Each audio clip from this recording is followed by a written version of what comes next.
Good evening, everyone. I'm your host, Coach Green, and this is another episode of Green's Gridiron Exchange. I want to bring in my co-host, Royce Wheeler from PHMG, and also Andy V from SBI. What's going on, fellas?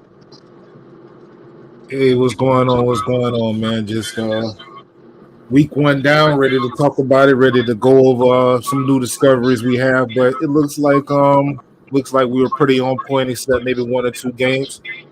How you doing, Andy? Um, just driving back from the Broward County Classic, the high school football showcase that was over in Fort Lauderdale at St. Thomas Aquinas. A lot of good football, but not a lot of wins by the teams from Florida. Okay. Did you get a chance to check out anything else football last week, or were you on the road mostly? I was on the road, but I did catch some of the scores, especially the game I was wrong on, which obviously CCC, beating Berkeley Prep, which I get. Well, we'll dive into it. I know we're gonna go over the games and everything, but yeah, that was one that I guess really couldn't be too surprised, but I did have them. I did have Berkeley Prep ranked pretty high.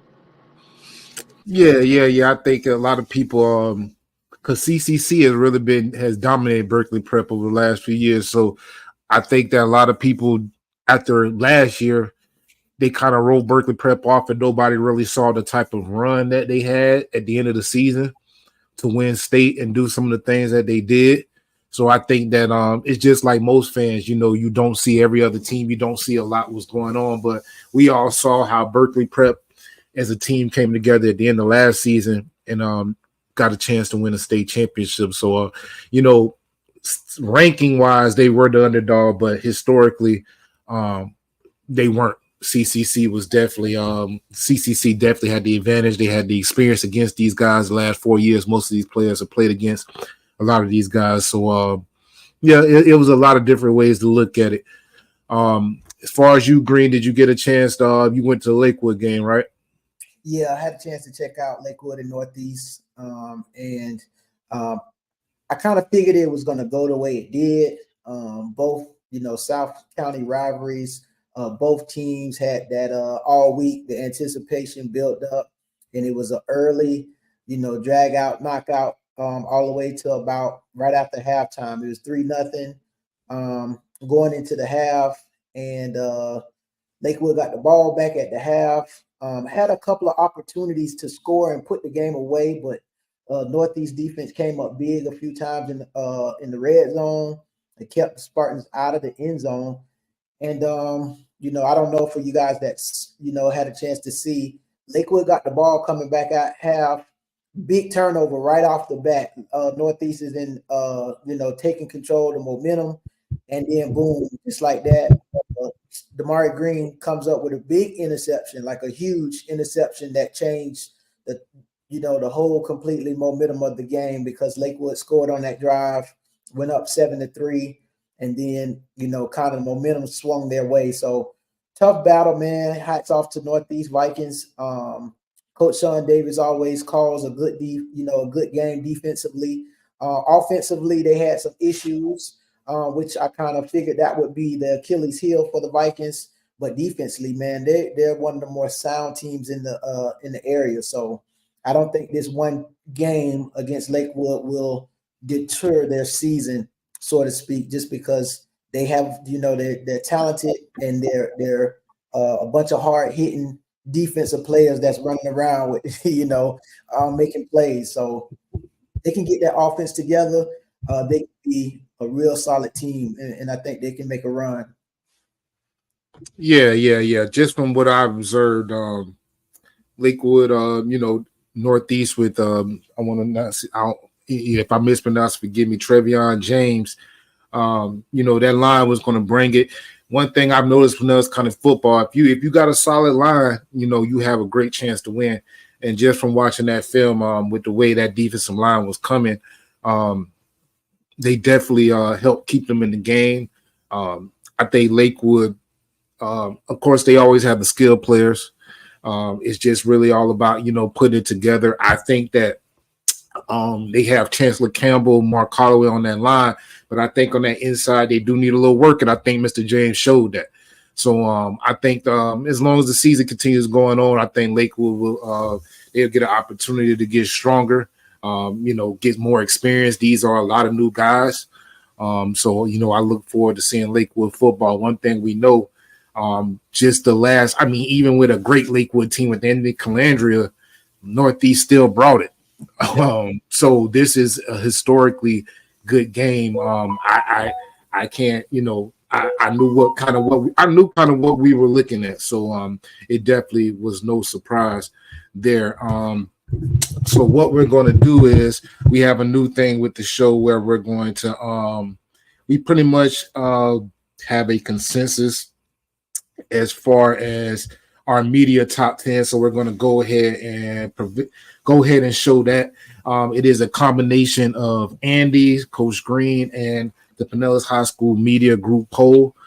We went on a point system, and it was different.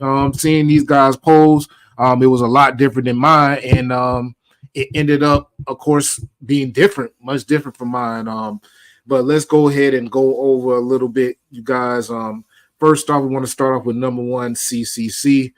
They did what they were supposed to do. Andy, do you know the last time CCC had a regular season loss? Not at the top of my head, no. I feel like whenever they lose, it's just a Chaminade. Right. No, I do not remember or recall. I want to say it was Jesuit a couple of like 2 or 3 years ago. I do remember they played, and I don't think CCC won that game. But, I mean, yeah, I think that's the last time. I want to say it was a state championship year for Jesuit when they won it all. I think that makes sense. CCC played them, and Yeah. So it's been a while, and like I said, this is a very experienced bunch. So we expect CCC to be up at that number one for a while. They played a type of competition where even if they were to take a loss during the season, there's a great chance they would probably stay at number one. Number two, we have Calvary. I don't know if you guys got a chance to see Calvary. I got a chance to see them against a ranked Palm Harbor team, and even though Calvary they're not as explosive, and it's probably a great thing for teams that they don't have Josh Robinson. Man, those guys are just chopping wood, carrying water, man. That's what they do over at Calvary, man. They have a couple running backs. So guys, they're not household names. They had a couple mistakes that could have been fixed, but for the most part, I mean, they're dominant up front on both sides. They're hitting hard, they're fast, they're catching the ball. They're not missing a lot. And Palm Harbor, just to me, even though they were ranked, I didn't. To me, I'm gonna be honest with you, I didn't have high expectations for them with the transfers and just with. I know that they play with a lot of heart.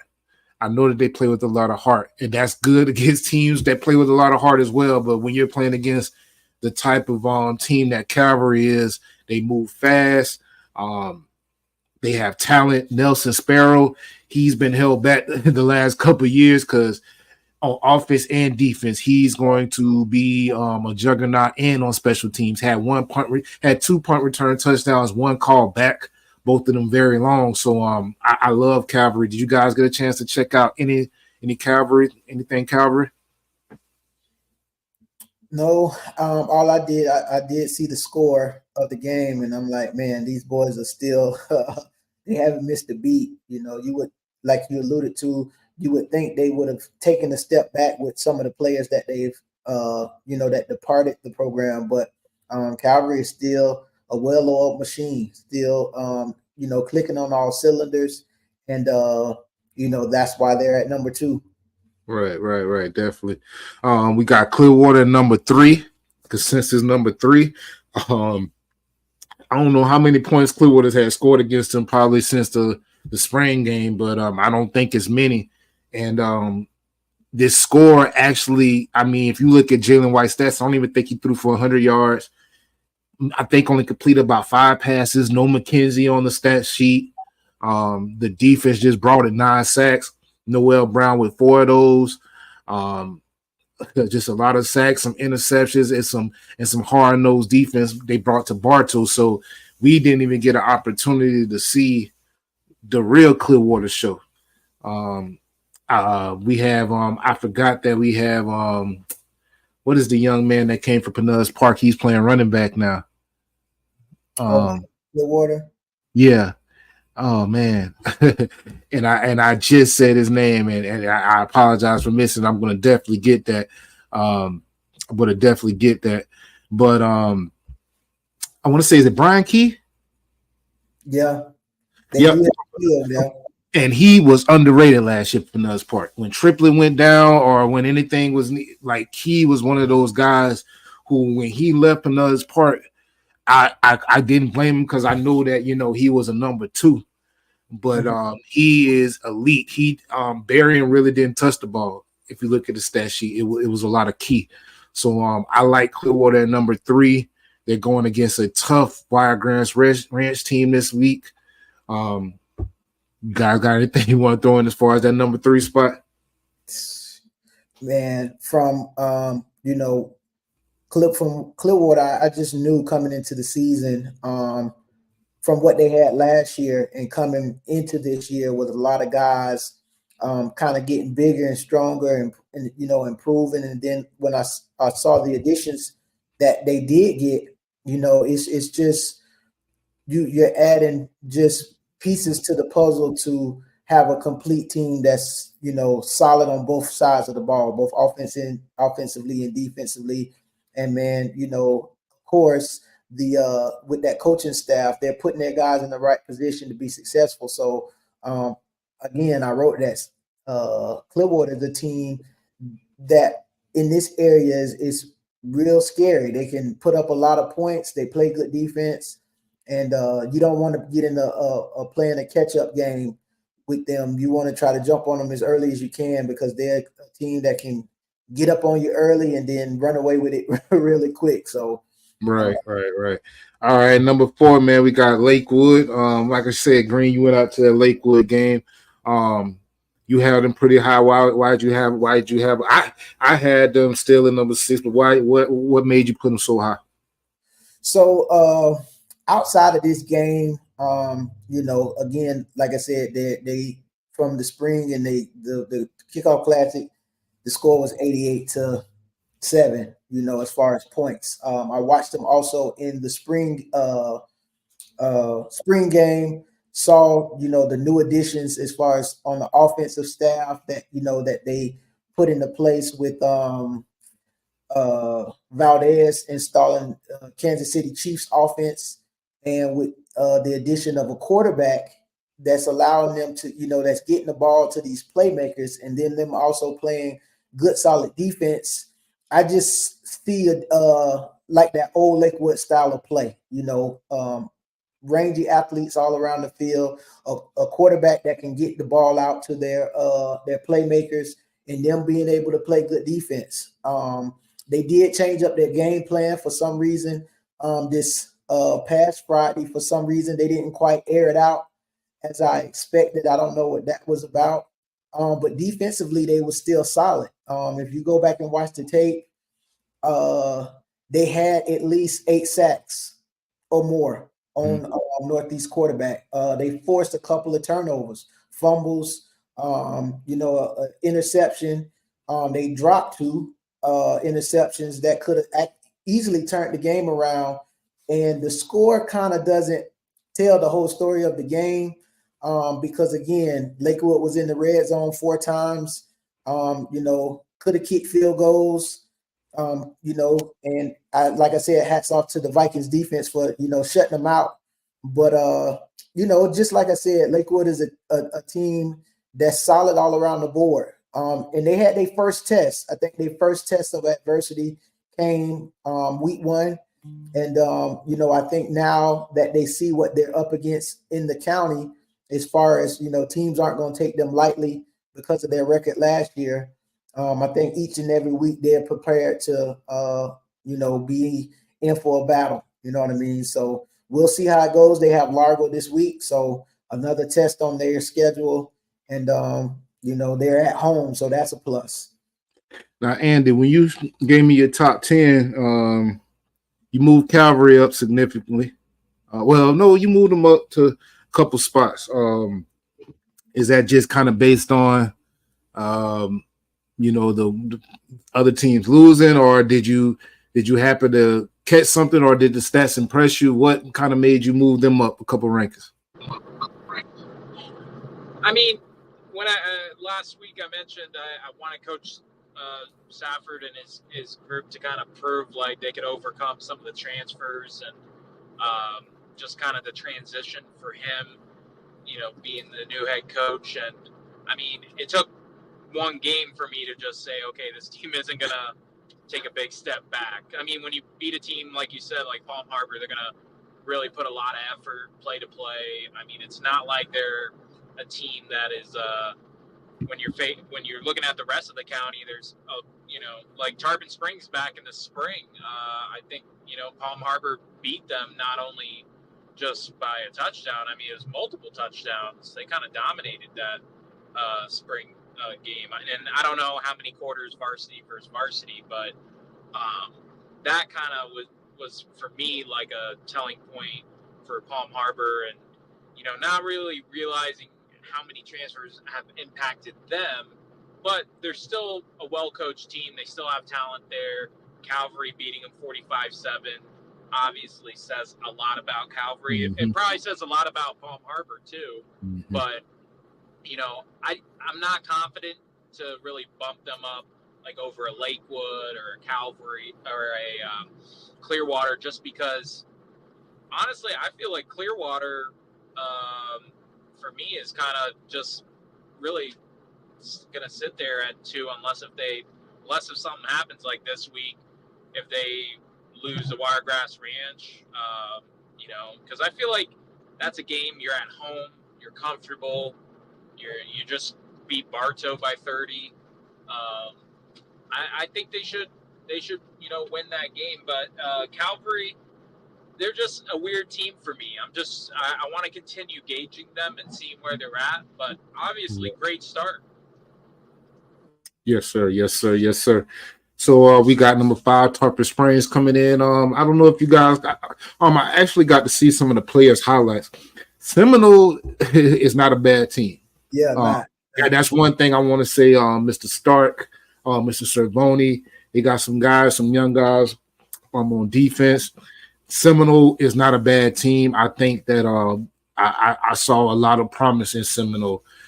So that Tarpon Springs game, even though Seminole stayed close for a while, I think Tarpon Springs, they're playing teams with a lot of heart.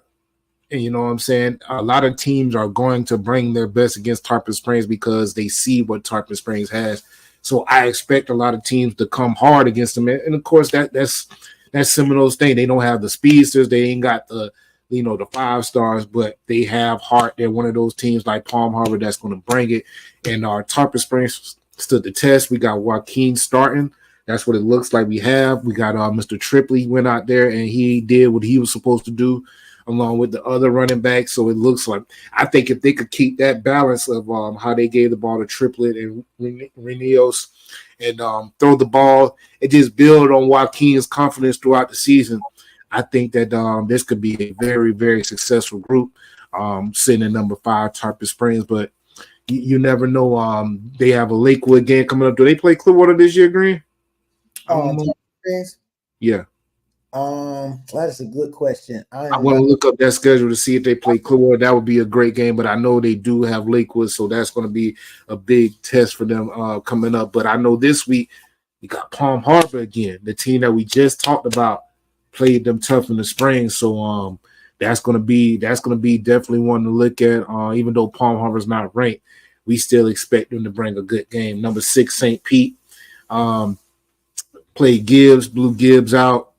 Did what we expect them to do. You guys want to throw anything in there about Gibbs or Jeff Jones? Did you guys see his highlight tape? Man, the flick of the wrist was looking great. Man. I ain't even gonna lie. His passing gave me very, very Jashaun Newton vibes. The way he was out there playing. I don't know if you guys saw that tape or not. Did you guys get a chance to catch that? Yeah, I did have a chance to watch the highlights, and the first thing that popped in my head was this guy's gonna give a lot of teams trouble, because with his running element, and then teams wanting to come up to stop the run, he can throw it right over your head, and they have receivers that can get open and catch the ball. So St. Pete is a scary good team because defensively, I know they're solid. They have one of the top defensive linemen is Clifton over there, Sloan, and they have some guys that can play, and I wouldn't be surprised to see St. Pete steadily creeping up in this top 10 week after week, them creeping up with, other teams maybe losing a game here or there. Andy, did you get a chance to check out any highlights from that game? I did not. I just saw the score, and it just kind of further validated kind of my beliefs in the Green Devils. I just feel like when you got a player as talented as Jeff Jones, I think it's like, hey, I mean, he's talking about putting up a lot of yardage when it comes to the rushing department. So, he's off to a great start. And then if he's improving his passing game, I mean, that just makes it a lot more difficult for defensive coordinators on Friday nights to figure out how to stop him, because they're probably thinking he's one-dimensional, and then watching film, they're like, he's developing a passing game too. So that's really going to make him dangerous come November when, he's got to play against the Hillsborough County teams in the playoffs, because obviously he gave him fits last year. So, throwing that passing element is going to really pay dividends. Yeah, definitely. He has, like I say, he has Mr. Hines back there. He got Mr. Tank. I think Mr. Tank is probably one of the more underrated receivers in the county. Came from St. Pete Catholic. But if you know him through Little League, very, very talented player. So I think he has a lot to work with. So I look forward to those guys this week. I think they're playing. Who are they playing? St. Pete is playing Bogosiega. Who who you guys who we have ranked now. You know what I'm saying? Which is a great thing. You know what I'm saying? Good to see Bogey up in there. But let me go talk about number 7, Largo. They beat Pete Park. It was a very close game. I got to slide in there every now and then on NFHS. And I got to see what Largo had going on, man. And heavy dose of Anthony Harris this season, which I think is going to be a solid thing. But they came out in that barn burner against Largo, another game that's always historically tough. And I think it could have went either way, which is why we got still Pete Park at number 10. And then we got Bogey at number 8. I see both of you guys. I want to say both of you guys put in Bogey. I personally did not put in Bogey, but you guys put them in. I just think that they're playing Hollis. So I just couldn't put any real movement in there behind that. What was the reason that you guys brought them up? Well, for me personally, I brought them up because again, you can go off of, they played Berkeley tough, lost 14-0 to the state runner-up, and then they just beat Hollins, pretty soundly. And you can say, yeah, that's Hollins, but you can see the improvement of a team that is very talented. They have a good quarterback. They added weapons. Defensively, I think they have some guys that can get it done. They're 1-0. So, my thing was looking at where they could finish, because looking at their schedule, I think they can hang with most of the teams on their schedule. I know they play this week. They play St. Pete. Mm-hmm. Yeah, so this will be the first test. You know what I mean? And we can see if they for real. They've been putting a lot of stuff on social media about practices and how they got this and that. Now they get a taste of a real team, and we'll see if they're in the top 10 next week. You know what I mean? Right. What about you, Andy? What do you see in Bogey? Yeah, I mean, a lot of the same things to echo off what Green said. I mean, kind of based on the preseason, having a nice outing there. I mean, yeah, they lost, but losing only by 14 to Berkeley. I mean, that's not bad. And then you go ahead and look at the win over Hollins. Yes, what does it say about Hollins? They're obviously rebuilding, but I think it's kind of the lack of what other teams did that I already had in. It's like, Pinellas Park losing, kind of looking at, to me, like Palm Harbor obviously having the loss they did, that was uninspiring. I just think the movement toward, I think like the top 5 teams, 5 or 6, are pretty, like, I think they're going to be steady. And I don't know at the very top, I don't think you'll see movement, but between 2 and 6, you could see that shuffling throughout the year. Mm-hmm. And then I think the bottom 4 are like, we're going to be trying to figure it out as the season continues to go on, because everything is so evolving. Like Green said, I mean, Bogey's going to have a test this week, and it's going to, and if they don't win, I mean, I think that's okay. It's kind of how they lose. If they lose the game, do they lose by like 3 or 4 touchdowns, 5 touchdowns? What if they lose by only 1 or 2 touchdowns? To me, like, that means they're not that far off. Like they're in that, let's say, that air, that, kind of similar, realm of talent. But yeah, if they get blown out of the water, well then we got to rethink having them in the top 10. Definitely. I brought in, I know me personally, this week I brought in Northside Christian to my top 10. So that was just, really the main difference. I have Bogey on the bubble. I think Bogey is excellent team, but I was just waiting to see, like you said, against St. Pete. Love to see them win, but if they were to not win, how would it look? We know that they have the skilled players. Historically, they always do. But can their line stop Clifton Sloan? And can Nara deliver against a steady defense of, Iowa State? Iowa State, just offered Christopher Tank. You got Courtney Taylor and linebacker. Like St. Pete's going to bring it. So I'm looking forward to that. Then we got Eastlake this week. We got them at number 9. We got P Park at number 10. And guess what? Those two play each other this week. All right. So P Park gets another opportunity to play a top 10 team. That's 2 top 10 teams in a row. Eastlake lost to Camden County, as Andy said they would. That was pretty brutal. And 60 to 15. My goodness. I thought that was a typo when I first saw it. Those boys, that's a good. Well, you got to think that team, when I saw them, I think they must have had 80 players. I mean, so they had probably what Eastlake was used to having on their sidelines, which, just loaded sidelines. I mean, I'm looking up and down like, man, from like 20 to 20. I mean, they got kids, so they got they're stacked. Right. Definitely. So Eastlake, I'm getting a little confused about their schedule. They are 0-1. I guess the kickoff classic didn't matter, so I'm gonna change that back. And then P Park number 10. Then P Park number 10. They lost to Largo, pretty close game.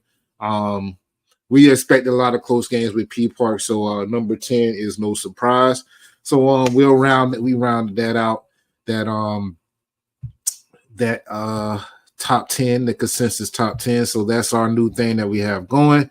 Let's see. So for this week, we don't have we were supposed to have Mr. Wilson, but he is not able to make it. So we're gonna just talk about some player of the year candidates real quick and what they did. Let's see. Give me one moment. Got some player of the year candidates here. Then what they did, we got some stats in. So we had Mr. Newton come in. he was a game manager. You know, that's what he was. He actually came in on a little bit on defense, was surprising because I remember we talked about with them having such a powerful defensive line now, they really wouldn't need to put him at defensive end. You know, I did see a lot of pressure, but I did really see a big need to bring him in. But hey, you never know. This may be something that he ends up transitioning to in college. So we want to get him as many reps as possible, as many different spots as possible. I'm pretty sure with CCC. So of course he had we're looking at about 100 total yards altogether. Then you have Mr. Jones from St. Pete, 7 of 11, 154 yards, 2 touchdowns. This is the thing about it. Gibbs does not have a bad secondary. They have athletes at the positions. They don't have big numbers, but they have athletes at the positions. So for him to come out there 7'11", 154 yards, a guy we're used to seeing just, you know, running up and down the field, we're starting to see that transition of him really becoming a quarterback. And then, of course, 9 carry, 101 yards, 3 touchdowns. I mean, the way he breaks down the defense is just kind of like abusive at this point. It really is because, I mean, it's just a lot of running around. I mean, this guy probably, if he's getting 100 yards a game, he's probably running 300, just getting those 100. You know what I'm saying? Then you got Mr. Kono, who just, I mean, this guy is, I mean, you just got to see him live and in person because I've had kids describe he's the real deal. His vision, his footwork, everything comes together, and he's the real deal. He's the ultimate player. And then we also have Mr. Triplet, who we said we didn't know how he would go, you know, how he was going to perform. We didn't know. We were, you know, kind of questioning it, but he came out 13 carries, 120 yards, 2 touchdowns. I think if he could stay in that 10 to 15 carry range, Mr. Triplet could still have a player of the year type year. And then Mr. Tank Thomas, of course, 10 tackles, 2 sacks. Those guys were coming. I got to give it to Berkeley Prep quarterback because those guys on tape, they were coming. So the fact that he was able to keep it close, I got to give hats off to him because that CCC defensive line is coming.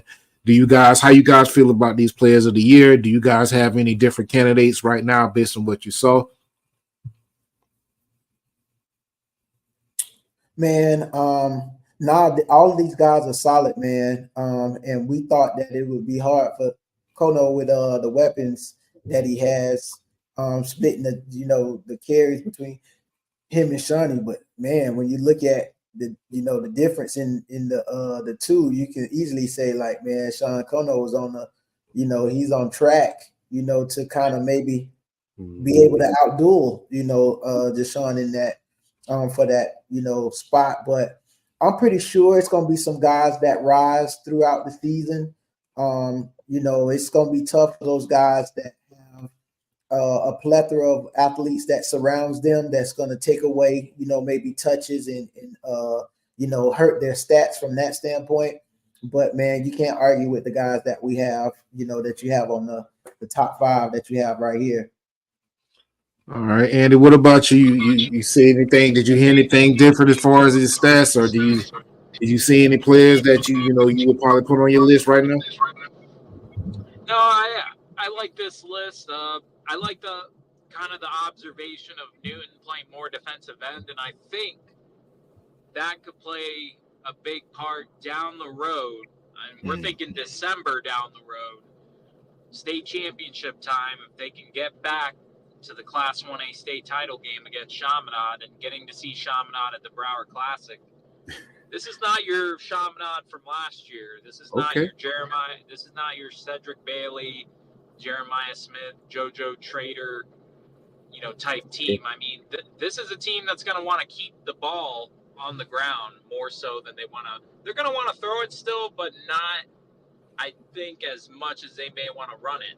So I think if Jershon continues to play defensive end in situations, or to me, like him playing defensive end against Berkeley Prep is kind of a sign of all hands on deck. We're going to put our best players where we need them for this game because we got to win it.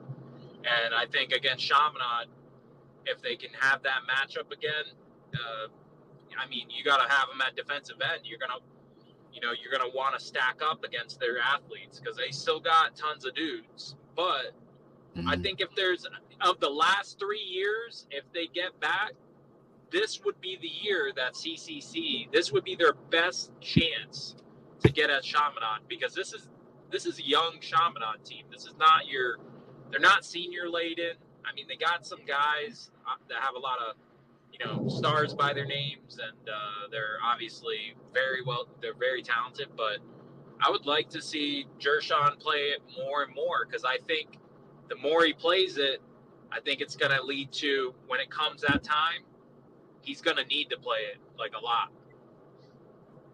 Definitely.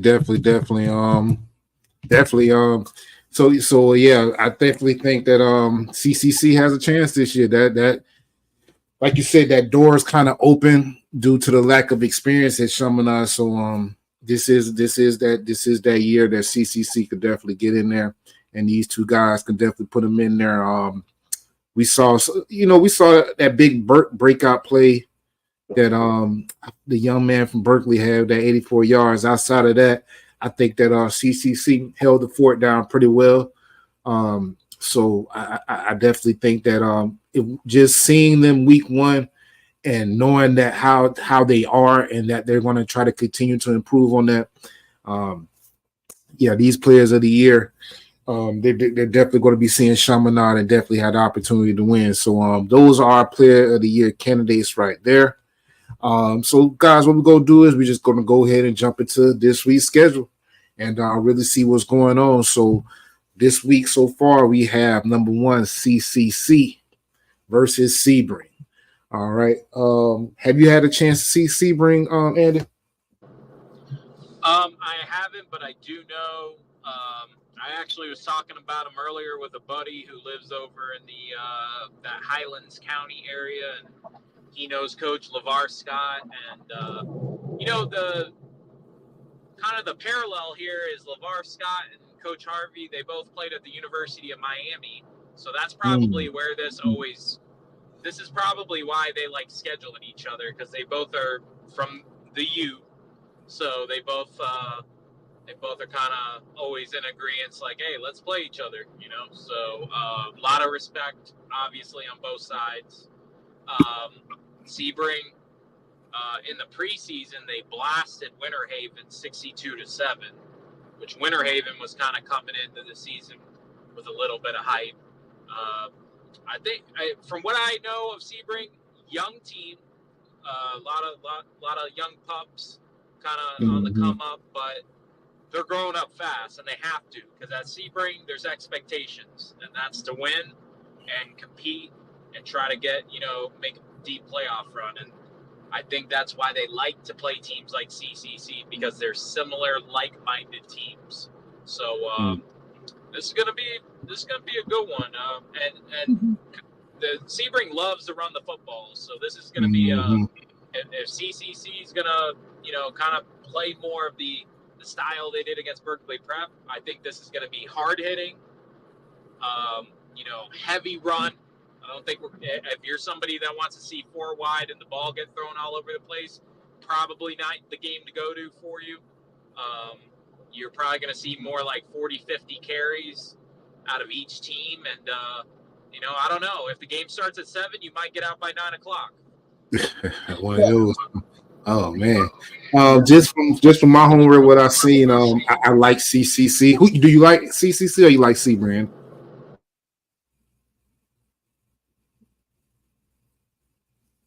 Who you like, Andy? I like Clearwater Central Catholic in this one. I think they're going to continue just, kind of off of the win there over Berkeley Prep. They're going to build on that. And, Sebring, they have a tough schedule. This is kind of the start of it. I think they play Lakeland in a couple weeks, and then Lake Wales. These are 2 teams that have won state championships in the last 3 years. So Lakeland, obviously, just last week, they just beat Miami Central down at the Mecca. So it's, I I think CCC's gonna, and they got this chip on the shoulder, right? They got people like me and other The writers that are, underdog thing. So, yeah, we give them the underdog thing. Well, and you know what? Hey, I'll eat crow when I need to, and I gotta eat that crow. So CCC is obviously for me gonna be a team that moves up, uh, big time in the rankings. But this game I like them over Sebring. Right. I love CCC over Sebring. They have Sebring has a young man. They bring back Mr. Massey at quarterback. Haven't really seen a lot. They had a big win last week. So, but it was one of those wins where you can't really tell where their strength lies yet. We do know they got Mr. Shannon back there at DB. 4 interceptions last year, a gang of tackles. So that is, where their experience lies. But I still love CCC. Have you gotten a chance to see Sebring or hear anything about Sebring Green? no, I remember last year the players that they had as we was preparing for them playing CCC, and I know that Sebring is a good team. Like Andy alluded to, the coaches have that familiarity, and even though they were once teammates, it's always that man, I got to beat them to get a leg up on them. So they're gonna bring their A game. I think Sebring gonna bring everything that they have to try to knock off our number one, team over in our area, just to prove a point. But I still like CCC, just because the experience and then the coaching, and just CCC is the type of team that's been battle tested time and time again. We've seen them time where they get down 14-0 quick to good teams and come back and win. So I don't see Sebring, making too much noise. Right. Definitely. So let's see. We have up next, we have First Baptist Academy at number 2 Calvary. I did not get a chance to really look at First Baptist. Have you seen them play, Andy? I did a couple of years ago when they won the Class 1S state championship up in Tallahassee, and I know they got the same quarterback, Ethan Crossan. He's a pro-style type quarterback. Has thrown for a lot of yardage, especially last year.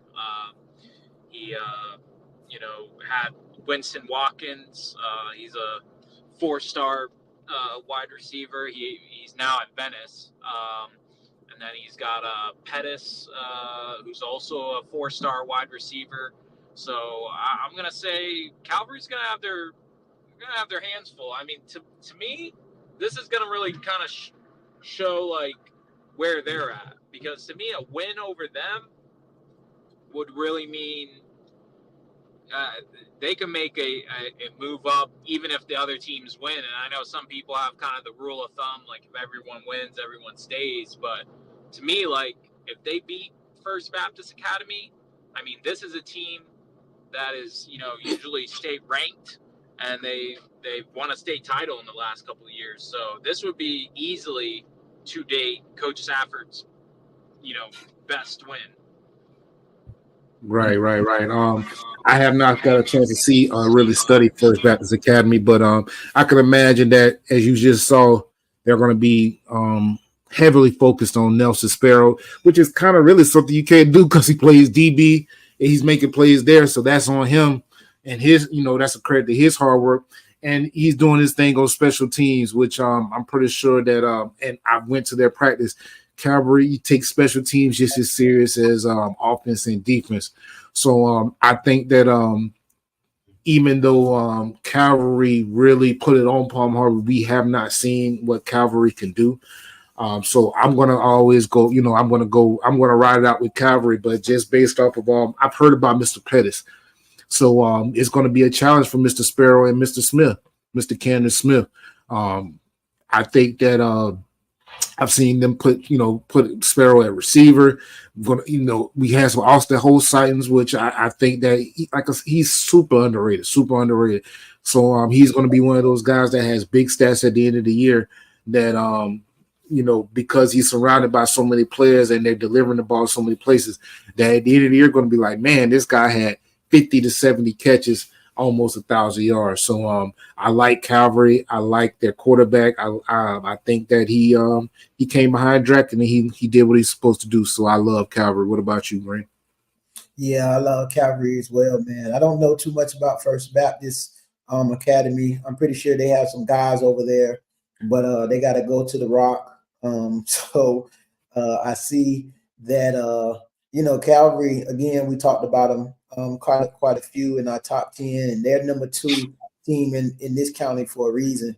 And I just think that they're focused on continuing to stay with their minds focused on the task at hand, and I think that's trying to get have a run deep in the postseason. So this is game 2 on the schedule, and I think we're looking at it week by week. And I remember last season, was it Carrollwood Day that we were talking about when they were going to play them Green, or it was 110. We was like, man, they're going to give them the business. Like, it's going to be scary. It's going to be scary. And Calvary ended up really showing out. Was it Carrollwood Day? Yeah, they played them at home. Yeah, so one thing about Calvary, they step up. Like they know when to step up. They know when the ball.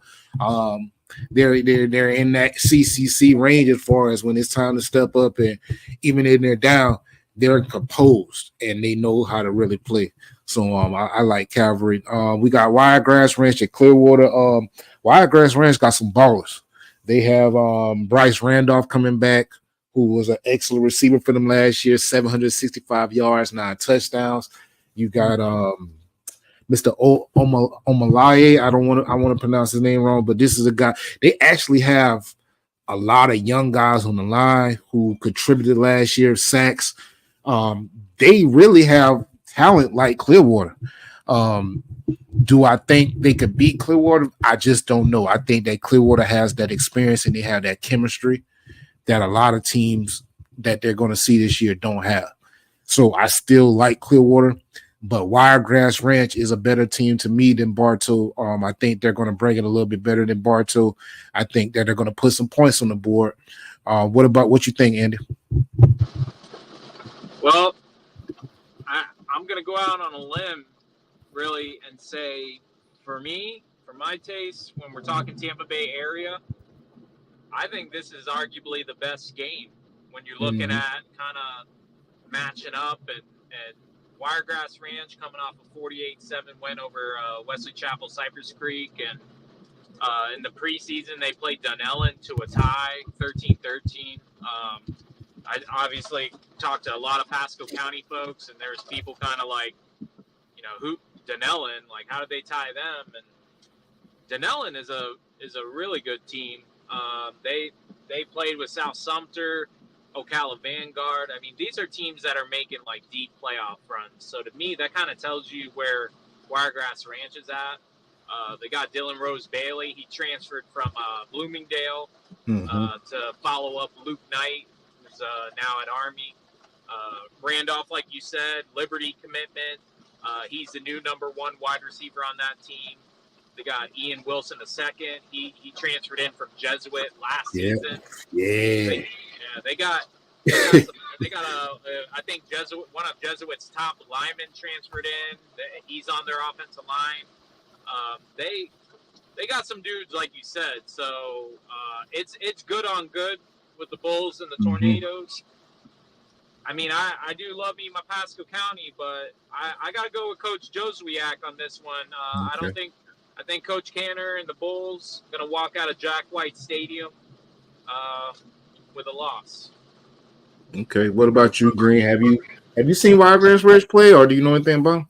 No, I do know they took our leading tackler, linebacker. They got Manasseh over there at linebacker. So Wiregrass is definitely stacked. They definitely have talent. They have a good coaching staff.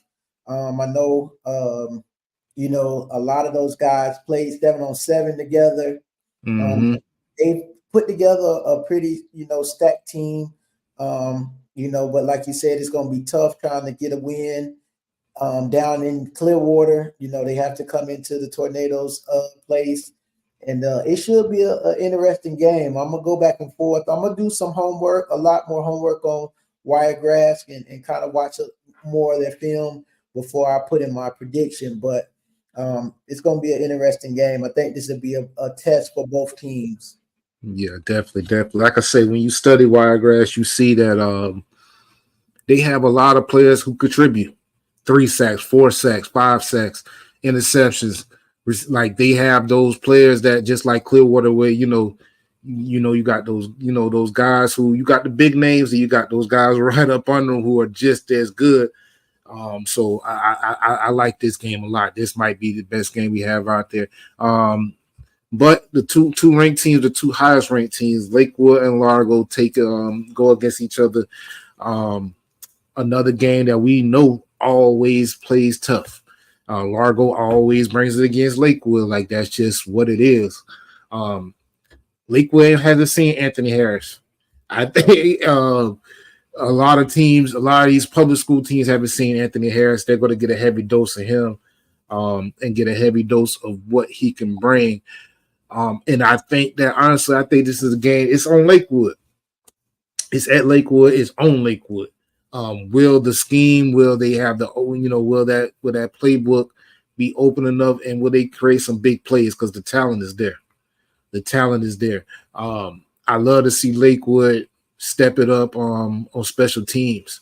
That's one little small thing that's kind of held them back the last few years when they get to some of these big shows and some of these big games. So I love to see Lakewood stepping up on special teams.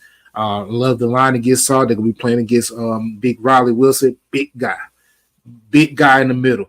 Those guards in that center, this is another Travion James type player that isn't getting spoken about in the county, but he's a big, massive man. And so Largo has the ability to win. I'm not gonna say in front, but I like Lakewood because I know a talented, gelling, 100% on point Lakewood is dangerous. What you guys think? What you think, Andy? I'm going to go with Lakewood to match their win total from a year ago. I think they're just too talented at this point. I know Largo always very scrappy. I know lower in numbers than they have been in recent years. Always going to have some talent to bring to the table. But, I mean, I'm putting this more on just Lakewood, obviously, playing at home. Improving. I mean, and we continue to kind of watch how Aiden Wallace operates his offense, how comfortable he gets within it. Like Green mentioned before, they're kind of putting together this, or they're still kind of throwing in the nuances of this offense that rivals what the Kansas City Chiefs run in the NFL. So I think it's Lakewood over Largo this week. Let's agree, Green. Yeah, it's going to be interesting to see, how Lakewood comes out for this game. They did show some resiliency last week. And every game, it seems like for Lakewood is going to be a test because the first 2 games, those teams really didn't give Lakewood like that test that they need. I think this was the first time last week that they hit that adversity to say, like, when we're down, what are we going to do? Like when our back's against the wall, and they were able to overcome that adversity.